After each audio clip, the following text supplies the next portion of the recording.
예수님의 공생애는 하나님의 선교가 이 땅에서 어떻게 드러나는지를 분명하게 보여주는 삶이었습니다. 예수님은 어느 한순간에만 선교적 사역을 하신 분이 아니라 그분의 말씀과 행동, 만남과 치유, 죽음과 부활에 이르기까지 하나님의 나라를 세상 가운데 드러내셨습니다.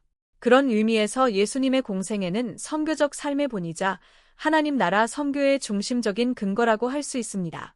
마태복음 4장 17절은 예수님의 공생애의 시작을 이렇게 요약합니다.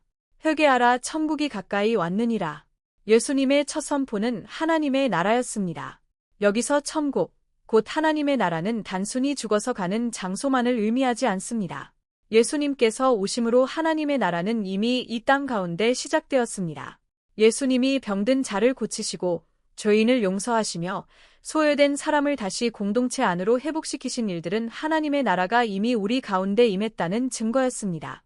그러나 하나님의 나라는 아직 완전히 이루어진 것은 아닙니다. 죄와 고통, 죽음과 불의가 여전히 남아있기 때문입니다. 이 하나님 나라의 선포는 단지 말씀으로만 끝나지 않았습니다. 마태복음 4장 23절은 예수님께서 갈릴리에 두루 다니시며 가르치시며 천국 복음을 전파하시며 모든 병과 약한 것을 고치셨다고 증언합니다. 예수님은 하나님의 나라를 말씀으로 전하셨을 뿐 아니라 치유와 회복을 통해 그 나라가 실제로 어떤 모습인지 보여주셨습니다. 특히 주목할 점은 예수님의 사역이 갈릴리에서 시작되었다는 사실입니다. 갈릴리는 예루살렘처럼 종교와 정치의 중심지가 아니었고 유대 사회 안에서도 주변부로 여겨지던 지역이었습니다. 그러나 예수님은 바로 그곳에서 하나님의 나라를 선포하셨습니다. 마태복음은 이 일을 구약 이사야 선지자의 예언이 성취된 사건으로 설명합니다. 스불론 땅과 납달리 땅과 요단강 저편 해변 길과 이방의 갈릴리여 흑암에 앉은 백성이 큰 빛을 보았고 라는 말씀처럼 예수님의 갈릴리 사역은 어둠 가운데 있던 백성에게 하나님의 구원의 빛이 임한 사건이었습니다. 또한 이방의 갈릴리라는 표현은 예수님의 사역 안에 이미 유대의 경계를 넘어 열방을 향해 확장될 하나님의 선교적 방향이 담겨 있음을 보여줍니다. 이는 하나님의 선교가 힘과 권력의 중심에서만 이루어지는 것이 아니라 낮고 소외된 자리, 주변부로 여겨지는 삶의 현장에서 시작되며 마침내 모든 민족을 향해 나아가는 하나님의 구원 역사임을 보여줍니다. 누가복음 4장 18절 19절도 예수님의 사역이 선교적 성격을 지니고 있음을 보여줍니다. 예수님은 나사렛 해당에서 이사야의 말씀을 읽으시며 자신이 가난한 자에게 복음을 전하고 포로된 자에게 자유를, 눈먼 자에게 다시 보게 함을, 눌린 자에게 자유를 전하기 위해 보내심을 받았다고 하셨습니다. 이 말씀은 예수님의 사역이 단지 영적인 메시지 전달에만 머문 것이 아니라 실제 삶 가운데 억눌린 사람들과 상처 입은 사람들에게 하나님의 회복을 전하는 일이었음을 보여줍니다. 또한 예수님은 자신을 의인만을 위한 분으로 드러내지 않으셨습니다. 세리와 죄인들과 함께 식탁에 앉으셨고 병든 자와 소외된 자들을 가까이 하셨습니다. 예수님은 인자가 온 것은 잃어버린 자를 찾아 구원하려 함이라고 말씀하셨습니다. 이 말씀은 예수님의 공생애가 잃어버린 자를 찾아 구원하시는 하나님의 선교적 사명을 드러내는 사역이었음을 보여줍니다.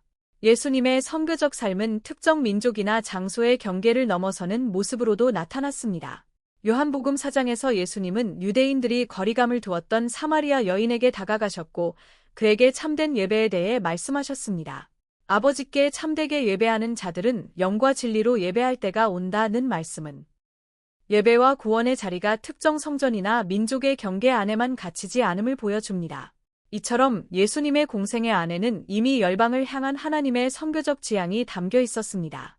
그러나 예수님의 선교적 삶을 오해 없이 살펴보아야 할 말씀들도 있습니다.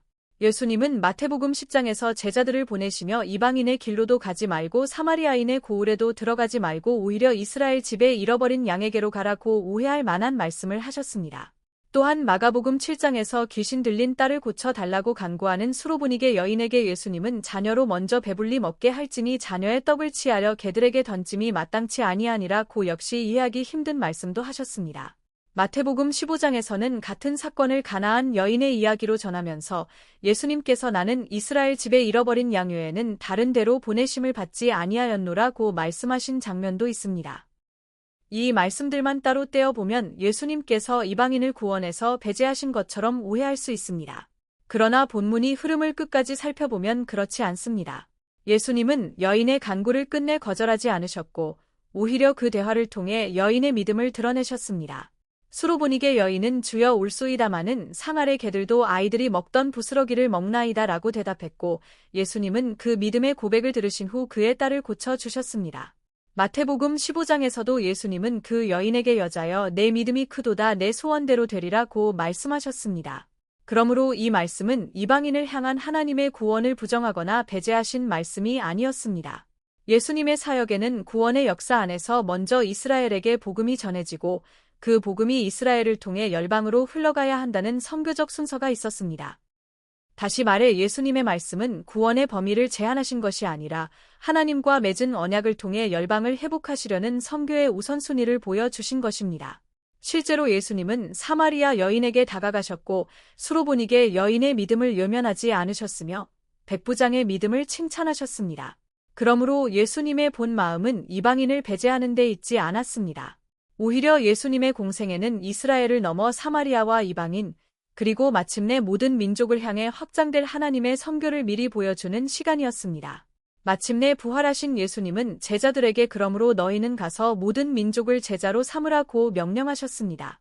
요한복음 20장 21절에서 예수님은 아버지께서 나를 보내신 것 같이 나도 너희를 보내노라고 말씀하셨습니다. 이 지상명령은 예수님의 공생애와 부활사역의 결론이라고 볼 수 있습니다. 예수님께서 이미 말씀과 삶으로 보여주신 선교 사역을 제자들이 계속 이어가도록 위임하신 명령입니다.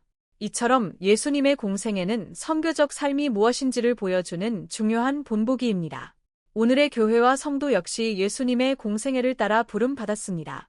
우리가 서 있는 각자의 자리에서 말씀과 삶으로 하나님의 통치를 드러내는 것, 상처 입은 이웃을 돌보고 소외된 사람을 품으며 복음을 삶으로 증언하는 것, 그것이 예수님의 공생애가 오늘 우리를 통해 이어지는 방식입니다.